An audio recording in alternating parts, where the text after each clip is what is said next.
The Adventures of Sherlock Holmes by Sir Arthur Conan Doyle.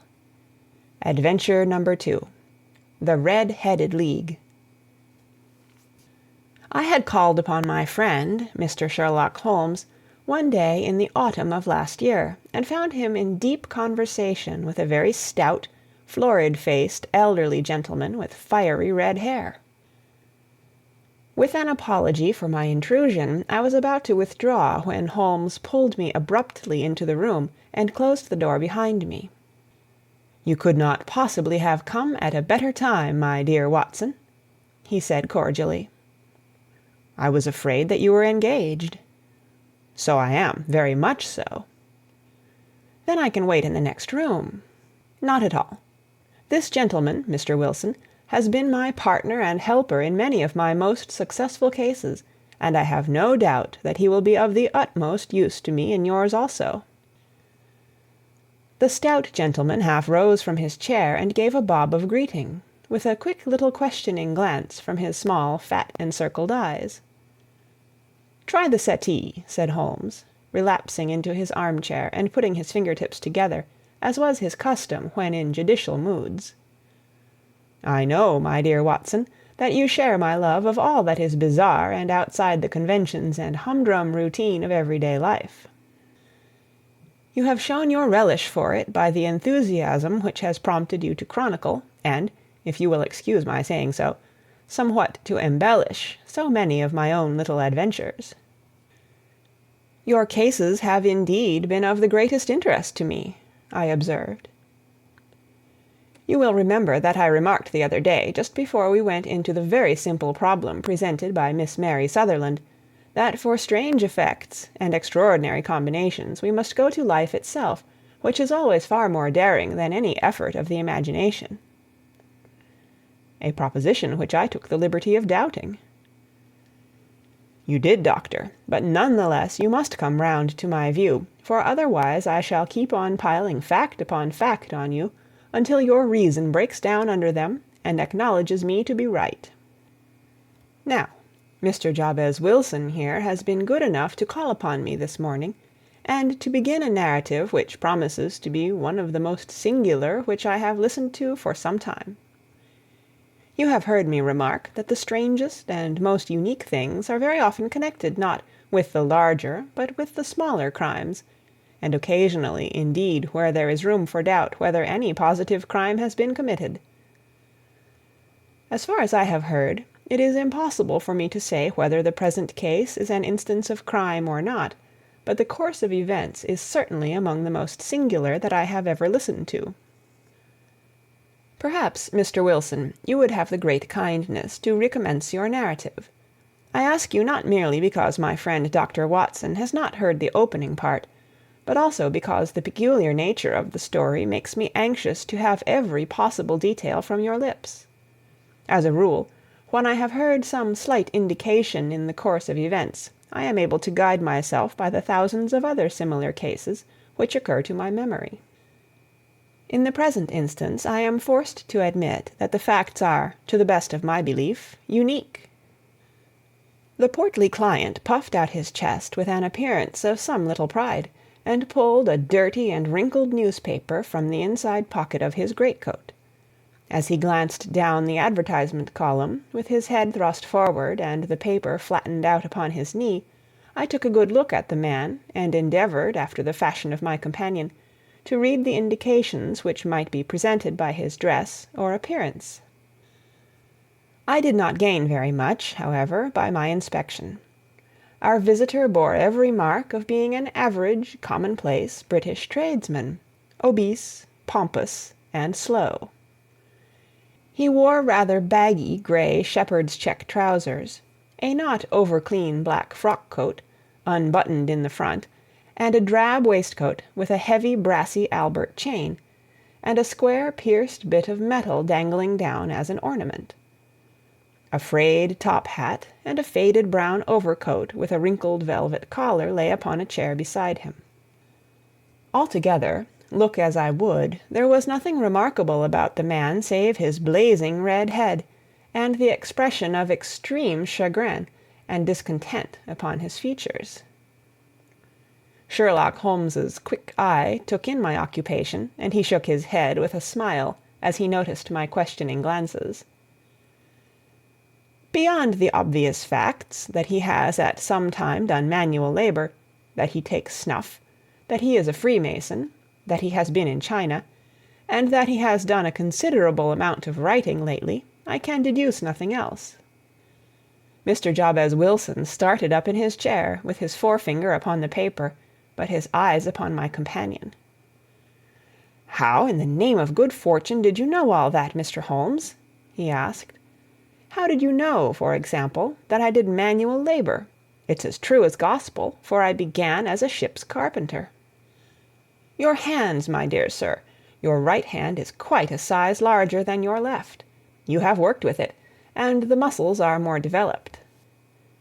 "Well, the snuff, then, and the Freemasonry." "I won't insult your intelligence by telling you how I read that, especially as, rather against the strict rules of your order, you use an arc and compass breastpin."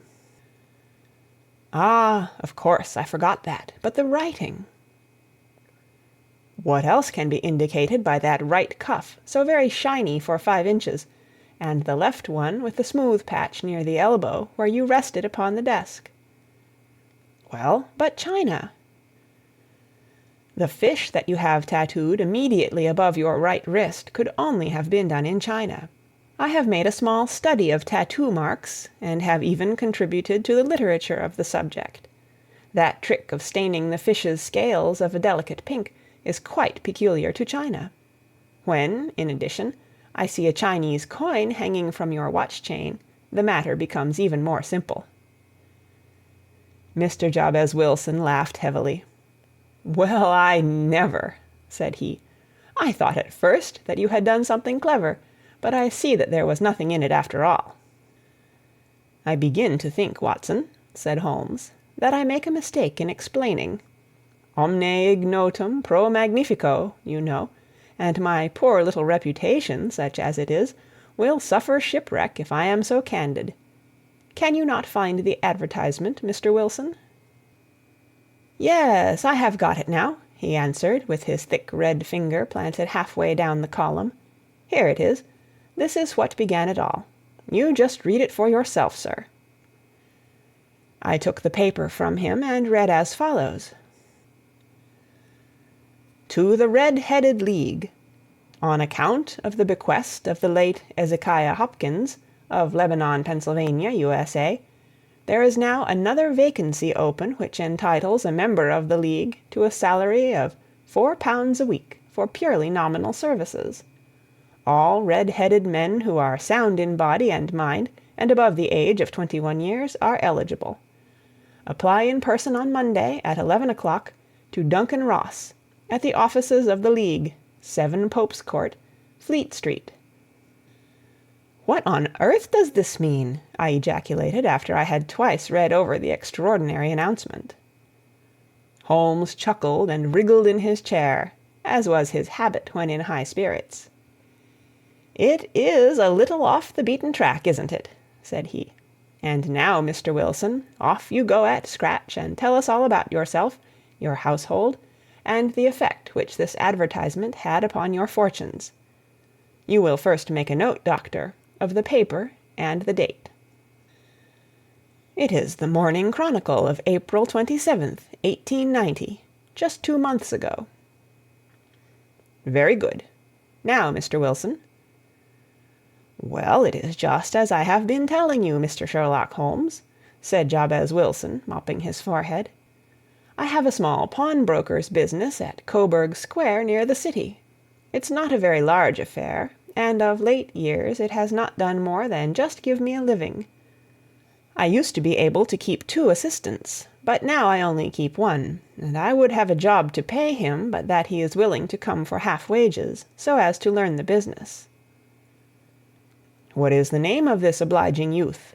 asked Sherlock Holmes. "His name is Vincent Spaulding, and he's not such a youth either.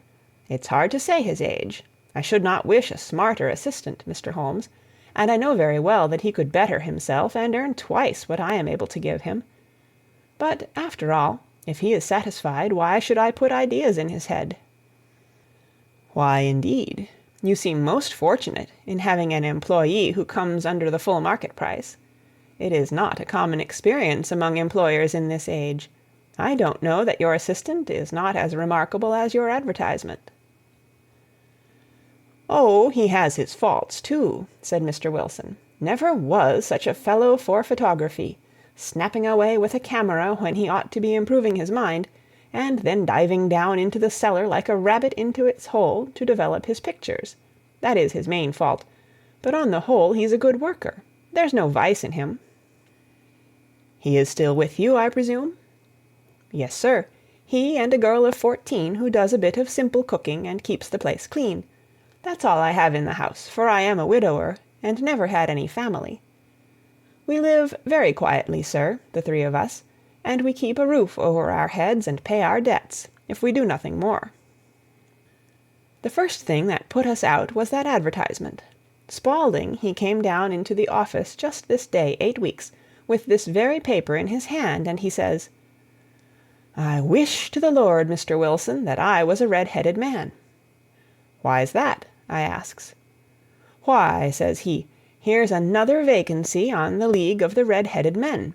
It's worth quite a little fortune to any man who gets it, and I understand that there are more vacancies than there are men, so that the trustees are at their wits' end what to do with the money. If my hair would only change color, here's a nice little crib all ready for me to step into."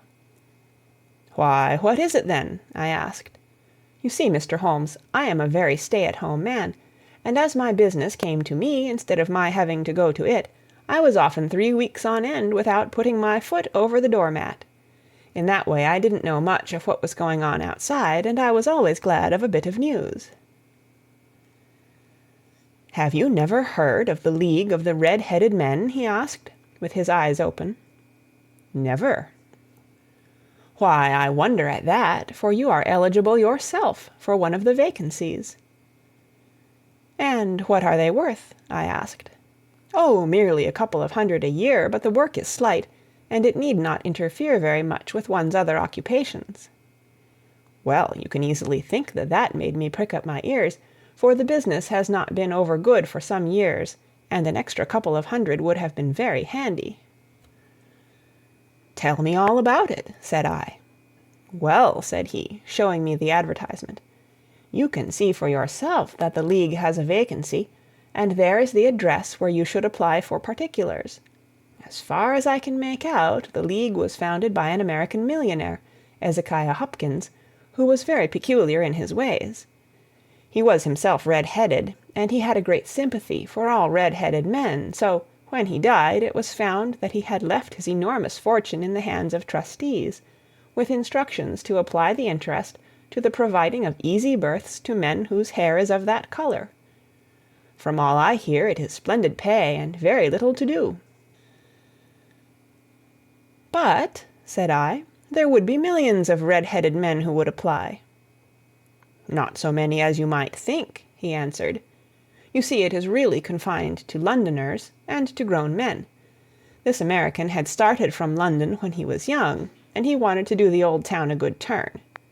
Then again, I have heard it is no use your applying if your hair is light red, or dark red, or anything but real bright, blazing, fiery red. Now, if you cared to apply, Mr. Wilson, you would just walk in, but perhaps it would hardly be worth your while to put yourself out of the way for the sake of a few £100. Now, it is a fact, gentlemen, as you may see for yourselves, that my hair is of a very full and rich tint, so that it seemed to me that if there was to be any competition in the matter, I stood as good a chance as any man that I had ever met. Vincent Spaulding seemed to know so much about it that I thought he might prove useful, so I just ordered him to put up the shutters for the day, and to come right away with me. He was very willing to have a holiday, so we shut the business up and started off for the address that was given us in the advertisement. I never hope to see such a sight as that again, Mr. Holmes. From north, south, east, and west, every man who had a shade of red in his hair had tramped into the city to answer the advertisement.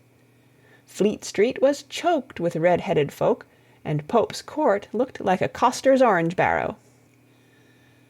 I should not have thought there were so many in the whole country as were brought together by that single advertisement. Every shade of colour they were: straw, lemon, orange, brick, Irish setter, liver, clay. But, as Spaulding said, there were not many who had the real vivid flame-coloured tint. When I saw how many were waiting, I would have given it up in despair, but Spaulding would not hear of it. How he did it I could not imagine, but he pushed and pulled and butted until he got me through the crowd and right up to the steps which led to the office. There was a double stream upon the stair, some going up in hope and some coming back dejected, but we wedged in as well as we could, and soon found ourselves in the office. "Your experience has been a most entertaining one," remarked Holmes, as his client paused and refreshed his memory with a huge pinch of snuff. "Pray continue your very interesting statement." There was nothing in the office but a couple of wooden chairs and a deal table, behind which sat a small man with a head that was even redder than mine. He said a few words to each candidate as he came up, and then he always managed to find some fault in them which would disqualify them. Getting a vacancy did not seem to be such a very easy matter after all. However, when our turn came, the little man was much more favourable to me than to any of the others, and he closed the door as we entered, so that he might have a private word with us. "This is Mr. Jabez Wilson," said my assistant, "and he is willing to fill a vacancy in the League." "And he is admirably suited for it," the other answered. "He has every requirement. I cannot recall when I have seen anything so fine."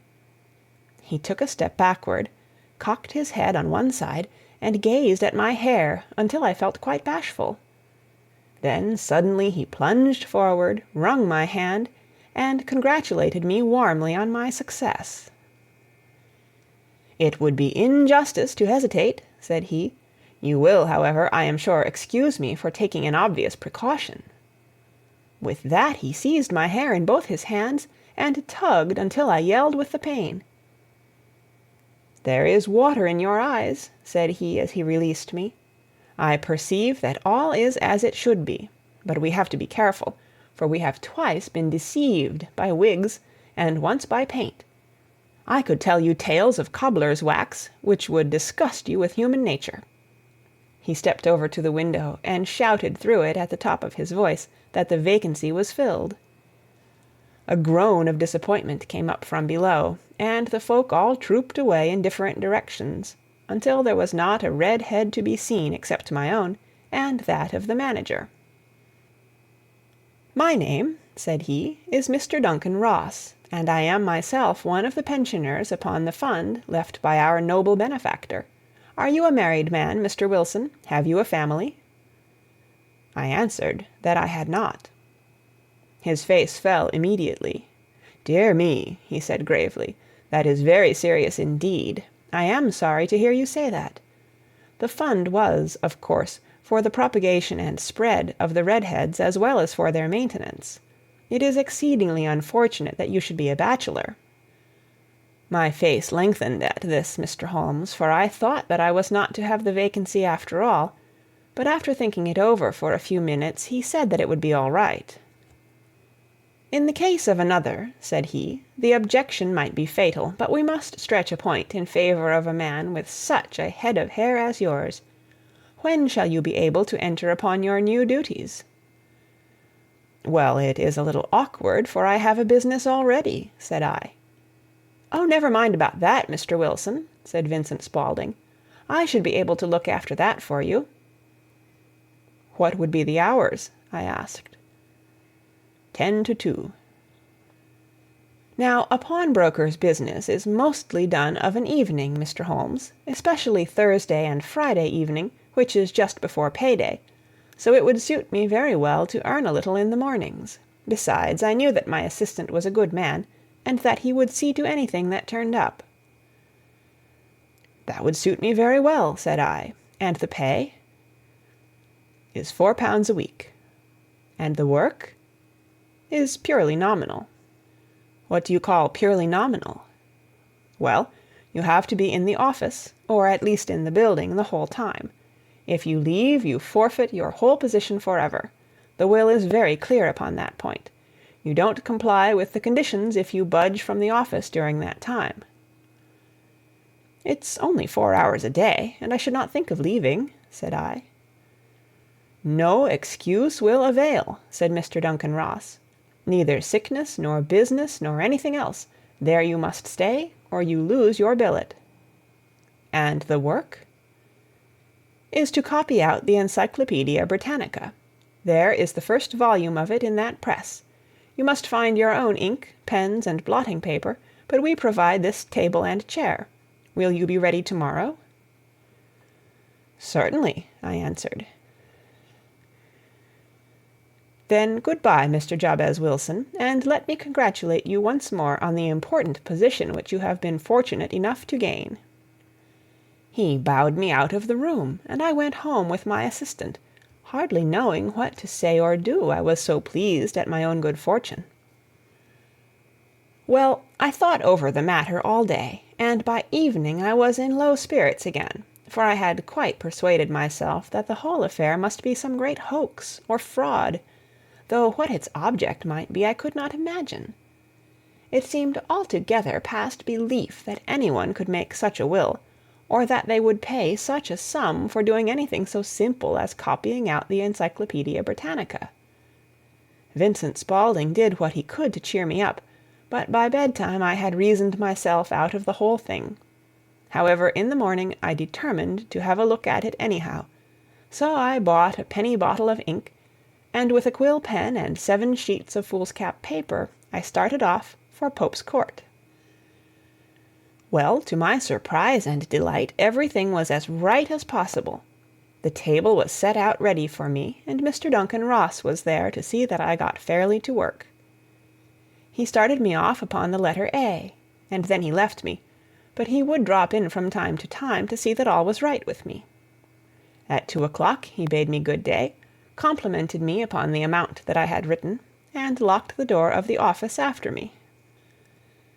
This went on day after day, Mr. Holmes, and on Saturday the manager came in and planked down 4 golden sovereigns for my week's work.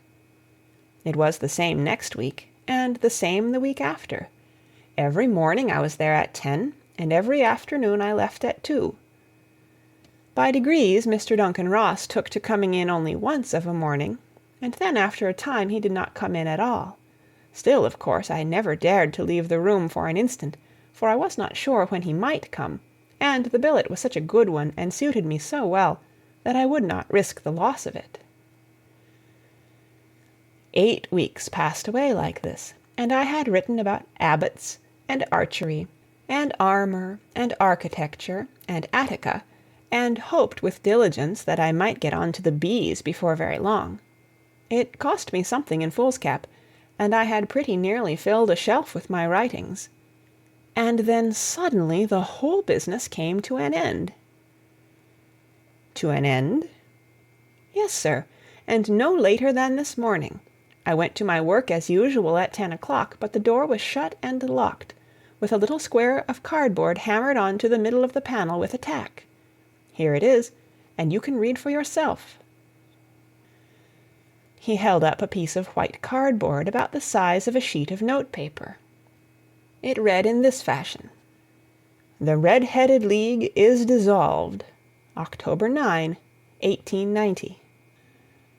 Sherlock Holmes and I surveyed this curt announcement, and the rueful face behind it, until the comical side of the affair so completely overtopped every other consideration that we both burst out into a roar of laughter. "I cannot see that there is anything very funny," cried our client, flushing up to the roots of his flaming head. "If you can do nothing better than laugh at me, I can go elsewhere." "No, no," cried Holmes, shoving him back into the chair from which he had half risen. "I really wouldn't miss your case for the world. It is most refreshingly unusual, but there is, if you will excuse my saying so, something just a little funny about it. Pray, what steps did you take when you found the card upon the door?" "I was staggered, sir. I did not know what to do. Then I called at the offices round, but none of them seemed to know anything about it. Finally, I went to the landlord, who is an accountant living on the ground floor, and I asked him if he could tell me what had become of the Red-headed League. He said that he had never heard of any such body. Then I asked him who Mr. Duncan Ross was. He answered that the name was new to him. "Well," said I, "the gentleman at number 4. "What, the red-headed man?" "Yes." "Oh," said he, "his name was William Morris. He was a solicitor, and was using my room as a temporary convenience until his new premises were ready. He moved out yesterday." "Where could I find him?" "Oh, at his new offices. He did tell me the address. Yes, 17 King Edward Street, near St. Paul's." I started off, Mr. Holmes, but when I got to that address, it was a manufactory of artificial knee-caps, and no one in it had ever heard of either Mr. William Morris or Mr. Duncan Ross. "And what did you do then?" asked Holmes. "I went home to Saxe-Coburg Square, and I took the advice of my assistant. But he could not help me in any way. He could only say that if I waited I should hear by post. But that was not quite good enough, Mr. Holmes. I did not wish to lose such a place without a struggle, so, as I had heard that you were good enough to give advice to poor folk who were in need of it, I came right away to you." "And you did very wisely," said Holmes. "Your case is an exceedingly remarkable one, and I shall be happy to look into it. From what you have told me, I think that it is possible that graver issues hang from it than might at first sight appear." "Grave enough," said Mr. Jabez Wilson. "Why, I have lost £4 a week." "As far as you are personally concerned," remarked Holmes, "I do not see that you have any grievance against this extraordinary league. On the contrary, you are, as I understand, richer by some £30, to say nothing of the minute knowledge which you have gained on every subject which comes under the letter A. You have lost nothing by them."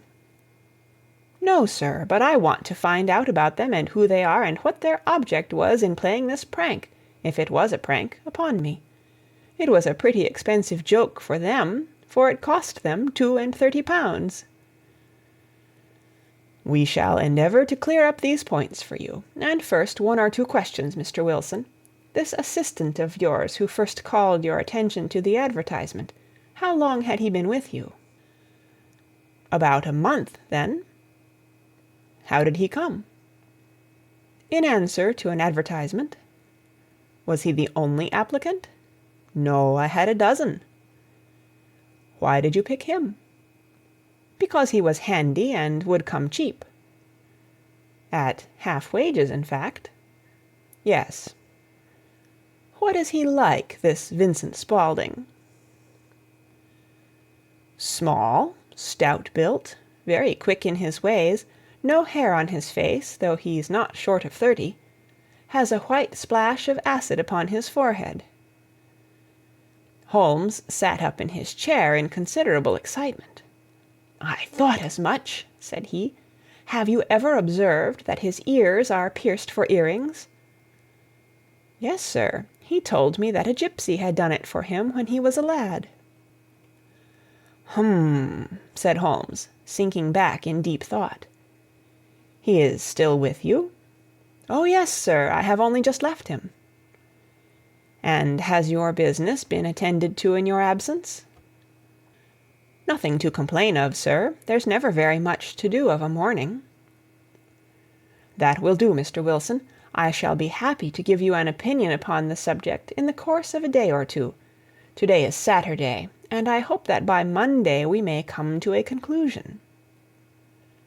"Well, Watson," said Holmes, when our visitor had left us, "what do you make of it all?" "I make nothing of it," I answered frankly. "It is a most mysterious business." "As a rule," said Holmes, "the more bizarre a thing is, the less mysterious it proves to be. It is your commonplace, featureless crimes which are really puzzling, just as a commonplace face is the most difficult to identify. But I must be prompt over this matter." "What are you going to do, then?" I asked. "To smoke," he answered. "It is quite a three-pipe problem, and I beg that you won't speak to me for 50 minutes." He curled himself up in his chair, with his thin knees drawn up to his hawk-like nose, and there he sat with his eyes closed, and his black clay pipe thrusting out like the bill of some strange bird. I had come to the conclusion that he had dropped asleep, and indeed was nodding myself, when he suddenly sprang out of his chair with the gesture of a man who has made up his mind, and put his pipe down upon the mantelpiece. "Sarasate plays at the St. James Hall this afternoon," he remarked. "What do you think, Watson? Could your patients spare you for a few hours?" "I have nothing to do today. My practice is never very absorbing." "Then put on your hat and come. I am going through the city first, and we can have some lunch on the way. I observe that there is a good deal of German music on the programme, which is rather more to my taste than Italian or French. It is introspective, and I want to introspect. Come along." We travelled by the Underground as far as Aldersgate, and a short walk took us to Saxe-Coburg Square, the scene of the singular story which we had listened to in the morning. It was a poky, little, shabby-genteel place, where 4 lines of dingy 2-storied brick houses looked out into a small, railed-in enclosure, where a lawn of weedy grass and a few clumps of faded laurel bushes made a hard fight against a smoke-laden and uncongenial atmosphere. 3 gilt balls and a brown board with "Jabez Wilson" in white letters upon a corner house announced the place where our red-headed client carried on his business. Sherlock Holmes stepped in front of it with his head on one side, and looked it all over, with his eyes shining brightly between puckered lids. Then he walked slowly up the street, and then down again to the corner, still looking keenly at the houses. Finally he returned to the pawnbroker's, and, having thumped vigorously upon the pavement with his stick 2 or 3 times, he went up to the door and knocked. It was instantly opened by a bright-looking, clean-shaven young fellow, who asked him to step in. "Thank you," said Holmes. "I only wished to ask you how you would go from here to the Strand." "Third right, fourth left," answered the assistant promptly, closing the door. "Smart fellow, that," observed Holmes as we walked away. "He is, in my judgment, the 4th smartest man in London, and for daring I am not sure that he has not a claim to be 3rd.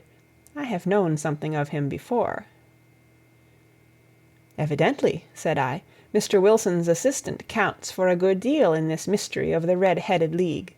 I am sure that you inquired your way merely in order that you might see him." "Not him." "What then?" "The knees of his trousers." "And what did you see?" "What I expected to see." "Why did you beat the pavement?" "My dear doctor, this is a time for observation, not for talk. We are spies in an enemy's country. We know something of Saxe-Coburg Square. Let us now explore the parts which lie behind it." The road in which we found ourselves as we turned round the corner from the retired Saxe-Coburg Square presented as great a contrast to it as the front of a picture does to the back. It was one of the main arteries which conveyed the traffic of the city to the north and west. The roadway was blocked with the immense stream of commerce flowing in a double tide inward and outward, while the footpaths were black with the hurrying swarm of pedestrians. It was difficult to realize, as we looked at the line of fine shops and stately business premises, that they really abutted on the other side upon the faded and stagnant square which we had just quitted. "Let me see," said Holmes, standing at the corner and glancing along the line. "I should like just to remember the order of the houses here. It is a hobby of mine to have an exact knowledge of London. There is Mortimer's, the tobacconist, the little newspaper shop, the Coburg branch of the City and Suburban Bank, the Vegetarian Restaurant, and McFarland's Carriage-Building Depot. That carries us right on to the other block. And now, Doctor, we've done our work, so it's time we had some play. A sandwich and a cup of coffee, and then off to Violin Land, where all is sweetness and delicacy and harmony, and there are no red-headed clients to vex us with their conundrums. My friend was an enthusiastic musician, being himself not only a very capable performer, but a composer of no ordinary merit. All the afternoon he sat in the stalls, wrapped in the most perfect happiness, gently waving his long, thin fingers in time to the music, while his gently smiling face and his languid, dreamy eyes were as unlike those of Holmes the sleuth-hound, Holmes the relentless, keen-witted, ready-handed criminal agent, as it was possible to conceive. In his singular character the dual nature alternately asserted itself, and his extreme exactness and astuteness represented, as I have often thought, the reaction against the poetic and contemplative mood which occasionally predominated in him. The swing of his nature took him from extreme languor to devouring energy, and, as I knew well, he was never so truly formidable as when, for days on end, he had been lounging in his armchair amid his improvisations and his black-letter editions. Then it was that the lust of the chase would suddenly come upon him, and that his brilliant reasoning power would rise to the level of intuition, until those who were unacquainted with his methods would look askance at him as on a man whose knowledge was not that of other mortals. When I saw him that afternoon so enwrapped in the music at St. James's Hall, I felt that an evil time might be coming upon those whom he had set himself to hunt down. "You want to go home, no doubt, Doctor," he remarked as we emerged. "Yes, it would be as well." "And I have some business to do which will take some hours. This business at Coburg Square is serious." "Why serious?" "A considerable crime is in contemplation. I have every reason to believe that we shall be in time to stop it. But today being Saturday rather complicates matters. I shall want your help tonight." "At what time?" 10 will be early enough." "I shall be at Baker Street at 10." "Very well. And I say, Doctor, there may be some little danger, so kindly put your army revolver in your pocket." He waved his hand, turned on his heel, and disappeared in an instant among the crowd. I trust that I am not more dense than my neighbors, but I was always oppressed with a sense of my own stupidity in my dealings with Sherlock Holmes. Here I had heard what he had heard, I had seen what he had seen, and yet from his words it was evident that he saw clearly not only what had happened, but what was about to happen, while to me the whole business was still confused and grotesque. As I drove home to my house in Kensington, I thought over it all, from the extraordinary story of the red-headed copier of the Encyclopedia, down to the visit at Saxe-Coburg Square, and the ominous words with which he had parted from me. What was this nocturnal expedition, and why should I go armed? Where were we going, and what were we to do? I had the hint from Holmes that this smooth-faced pawnbroker's assistant was a formidable man, a man who might play a deep game. I tried to puzzle it out, but gave up in despair, and set the matter aside until night should bring an explanation. It was 9:15 when I started from home and made my way across the park, and so through Oxford Street to Baker Street. 2 hansoms were standing at the door, and as I entered the passage I heard the sound of voices from above. On entering his room I found Holmes in animated conversation with 2 men, one of whom I recognized as Peter Jones, the official police agent, while the other was a long, thin, sad-faced man, with a very shiny hat, and an oppressively respectable frock-coat. "Ha! Our party is complete," said Holmes, buttoning up his pea-jacket, and taking his heavy hunting crop from the rack. "Watson, I think you know Mr. Jones of Scotland Yard.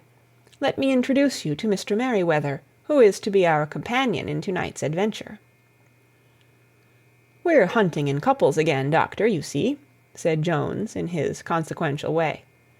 "Our friend here is a wonderful man for starting a chase. All he wants is an old dog to help him do the running down." "I hope a wild goose may not prove to be the end of our chase," observed Mr. Merryweather gloomily. "You may place considerable confidence in Mr. Holmes, sir," said the police agent loftily. "He has his own little methods, which are, if he won't mind my saying so, just a little too theoretical and fantastic, but he has the makings of a detective in him. It is not too much to say that once or twice, as in that business of the Sholto murder and the Agra treasure, he has been more nearly correct than the official force." "Oh, if you say so, Mr. Jones, it is all right," said the stranger with deference. "Still, I confess that I miss my rubber. It is the first Saturday night for 27 years that I have not had my rubber." "I think you will find," said Sherlock Holmes, "that you will play for a higher stake to-night than you have ever done yet, and that the play will be more exciting. For you, Mr. Merryweather, the stake will be some £30,000, and for you, Jones, it will be the man upon whom you wish to lay your hands. John Clay, the murderer, thief, smasher, and forger. He's a young man, Mr. Merryweather, but he is at the head of his profession, and I would rather have my bracelets on him than on any criminal in London. He's a remarkable man, is young John Clay. His grandfather was a royal duke, and he himself has been to Eton and Oxford. His brain is as cunning as his fingers, and though we meet signs of him at every turn, we never know where to find the man himself. He'll crack a crib in Scotland one week, and be raising money to build an orphanage in Cornwall the next. I've been on his track for years, and have never set eyes on him yet. I hope that I may have the pleasure of introducing you to-night. I've had one or two little turns also with Mr. John Clay, and I agree with you that he is at the head of his profession. It is past 10, however, and quite time that we started. If you two will take the first hansom, Watson and I will follow in the second." Sherlock Holmes was not very communicative during the long drive, and lay back in the cab humming the tunes which he had heard in the afternoon. We rattled through an endless labyrinth of gas-lit streets until we emerged into Farrington Street. "We are close there now," my friend remarked. "This fellow Merryweather is a bank director, and personally interested in the matter. I thought it as well to have Jones with us also. He is not a bad fellow, though an absolute imbecile in his profession. He has one positive virtue. He is as brave as a bulldog, and as tenacious as a lobster if he gets his claws upon anyone. Here we are, and they are waiting for us." We had reached the same crowded thoroughfare in which we had found ourselves in the morning. Our cabs were dismissed, and, following the guidance of Mr. Merryweather, we passed down a narrow passage and through a side door, which he opened for us. Within there was a small corridor, which ended in a very massive iron grate. This also was opened, and led down a flight of winding stone steps, which terminated at another formidable gate. Mr. Merryweather stopped to light a lantern, and then conducted us down a dark, earth-smelling passage, and so, after opening a third door, into a huge vault or cellar, which was piled all round with crates and massive boxes. "You are not very vulnerable from above," Holmes remarked as he held up the lantern and gazed about him. "Nor from below," said Mr. Merryweather, striking his stick upon the flags which lined the floor. "Why, dear me, it sounds quite hollow," he remarked, looking up in surprise. "I must really ask you to be a little more quiet," said Holmes severely. "You have already imperiled the whole success of our expedition. might I beg that you would have the goodness to sit down upon one of those boxes, and not to interfere?" The solemn Mr. Merryweather perched himself upon a crate, with a very injured expression upon his face, while Holmes fell upon his knees upon the floor, and, with the lantern and a magnifying lens, began to examine minutely the cracks between the stones. A few seconds sufficed to satisfy him, for he sprang to his feet again, and put his glass in his pocket. "We have at least an hour before us," he remarked, "for they can hardly take any steps until the good pawnbroker is safely in bed. Then they will not lose a minute, for the sooner they do their work, the longer time they will have for their escape. We are at present, Doctor, as no doubt you have divined, in the cellar of the City branch of one of the principal London banks. Mr. Merryweather is the chairman of directors, and he will explain to you that there are reasons why the more daring criminals of London should take a considerable interest in this cellar at present." "It is our French gold," whispered the director. "We have had several warnings that an attempt might be made upon it." "Your French gold?" "Yes. We had occasion some months ago to strengthen our resources, and borrowed for that purpose 30,000 Napoleons from the Bank of France. It has become known that we have never had an occasion to unpack the money, and that it is still lying in our cellar. The crate upon which I sit contains 2,000 Napoleons, packed between layers of lead foil. Our reserve of bullion is much larger at present than is usually kept in a single branch office, and the directors have had misgivings upon the subject." "Which were very well justified," observed Holmes. "And now it is time that we arranged our little plans. I expect that within an hour matters will come to a head. In the meantime, Mr. Merryweather, we must put the screen over that dark lantern." "And sit in the dark?" "I am afraid so. I had brought a pack of cards in my pocket, and I thought that, as we were a partie carrée, you might have your rubber after all. But I see that the enemy's preparations have gone so far that we cannot risk the presence of a light. And first of all we must choose our positions. These are daring men, and though we shall take them at a disadvantage, they may do us some harm unless we are careful. I shall stand behind this crate, and do you conceal yourselves behind those. Then, when I flash a light upon them, close in swiftly. If they fire, Watson, have no compunction about shooting them down." I placed my revolver, cocked, upon the top of the wooden case behind which I crouched. Holmes shot the slide across the front of his lantern, and left us in pitch darkness. Such an absolute darkness as I have never before experienced. The smell of hot metal remained to assure us that the light was still there, ready to flash out at a moment's notice. To me, with my nerves worked up to a pitch of expectancy, there was something depressing and subduing in the sudden gloom, and in the cold, dank air of the vault. "They have but one retreat," whispered Holmes. "That is back through the house into Saxe-Coburg Square.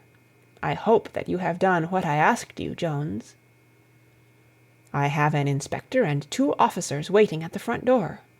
"Then we have stopped all the holes, and now we must be silent and wait." What a time it seemed!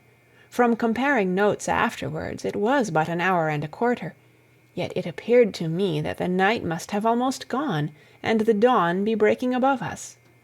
My limbs were weary and stiff, for I feared to change my position, yet my nerves were worked up to the highest pitch of tension, and my hearing was so acute that I could not only hear the gentle breathing of my companions, but I could distinguish the deeper, heavier in-breath of the bulky Jones from the thin, sighing note of the bank director. From my position I could look over the case in the direction of the floor. Suddenly my eyes caught the glint of a light. At first it was but a lurid spark upon the stone pavement. Then it lengthened out until it became a yellow line, and then, without any warning or sound, a gash seemed to open, and a hand appeared, a white, almost womanly hand, which felt about in the center of the little area of light. For a minute or more the hand, with its writhing fingers, protruded out of the floor. Then it was withdrawn as suddenly as it appeared, and all was dark again save the single lurid spark, which marked a chink between the stones. Its disappearance, however, was but momentary. With a rending, tearing sound, one of the broad, white stones turned over upon its side, and left a square, gaping hole, through which streamed the light of a lantern. Over the edge there peeped a clean-cut, boyish face, which looked keenly about it, and then, with a hand on either side of the aperture, drew itself shoulder-high and waist-high, until one knee rested upon the edge. In another instant he stood at the side of the hole and was hauling after him a companion, lithe and small like himself, with a pale face and a shock of very red hair. "It's all clear," he whispered. "Have you the chisel and the bags?" "Great Scott! Jump, Archie, jump, and I'll swing for it." Sherlock Holmes had sprung out and seized the intruder by the collar. The other dived down the hole, and I heard the sound of rending cloth as Jones clutched at his skirts. The light flashed upon the barrel of a revolver, but Holmes's hunting crop came down on the man's wrist, and the pistol clinked upon the stone floor. "It's no use, John Clay," said Holmes blandly. "You have no chance at all." "So I see," the other answered, with the utmost coolness. "I fancy that my pal is all right, though I see you have got his coat-tails." "There are 3 men waiting for him at the door," said Holmes. "Oh, indeed! You seem to have done the thing very completely. I must compliment you." "And I you," Holmes answered. "Your red-headed idea was very new and effective." "You'll see your pal again presently," said Jones. "He's quicker at climbing down holes than I am. Just hold out while I fix the derbies." "I beg that you will not touch me with your filthy hands," remarked our prisoner as the handcuffs clattered upon his wrists. "You may not be aware that I have royal blood in my veins. Have the goodness also, when you address me, always to say 'sir' and 'please.'"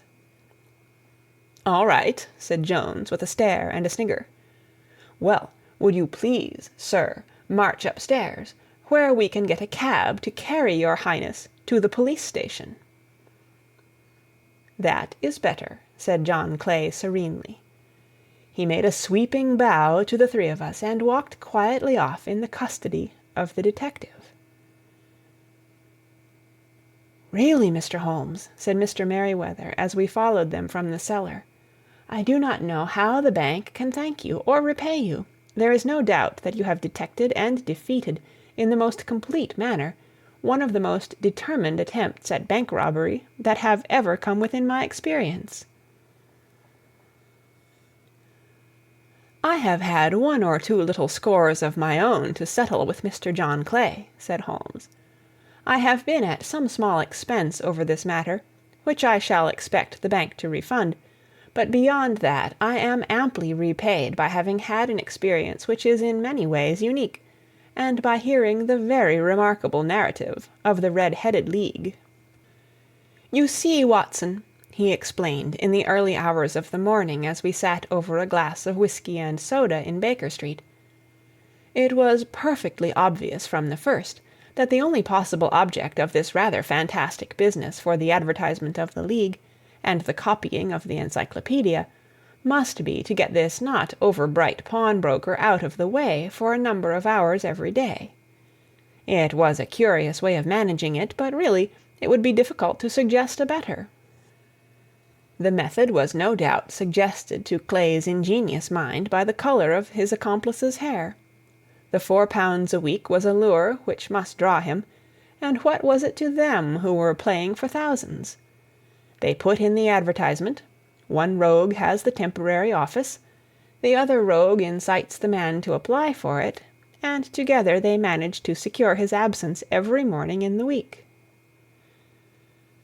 From the time that I heard of the assistant having come for half wages, it was obvious to me that he had some strong motive for securing the situation. But how could you guess what the motive was? Had there been a woman in the house, I should have suspected a mere vulgar intrigue. That, however, was out of the question.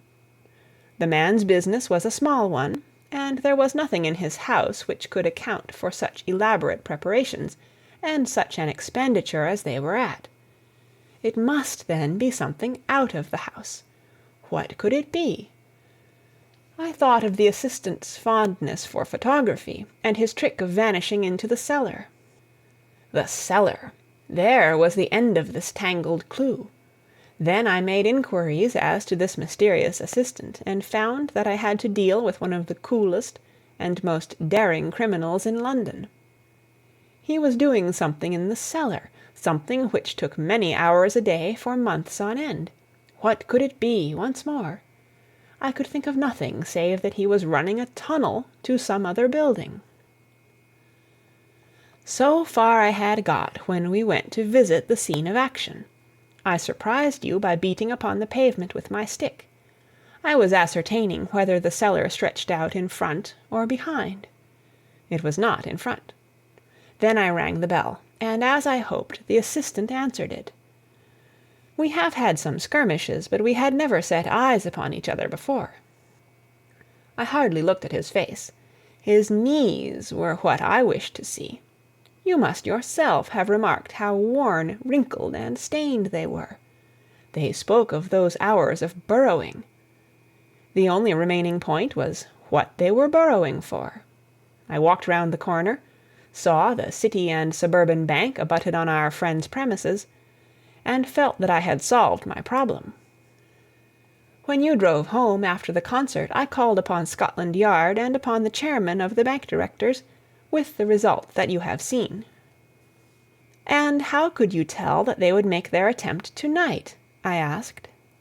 Well, when they closed their League offices, that was a sign that they cared no longer about Mr. Jabez Wilson's presence. In other words, that they had completed their tunnel. But it was essential that they should use it soon, as it might be discovered, or the bullion might be removed. Saturday would suit them better than any other day, as it would give them 2 days for their escape. For all these reasons I expected them to come to-night. You reasoned it out beautifully, I exclaimed in unfeigned admiration. It is so long a chain, and yet every link rings true. It saved me from ennui, he answered, yawning. Alas, I already feel it closing in upon me. My life is spent in one long effort to escape from the commonplaces of existence. These little problems help me to do so. And you are a benefactor of the race, said I. He shrugged his shoulders. Well, perhaps after all it is of some little use, he remarked.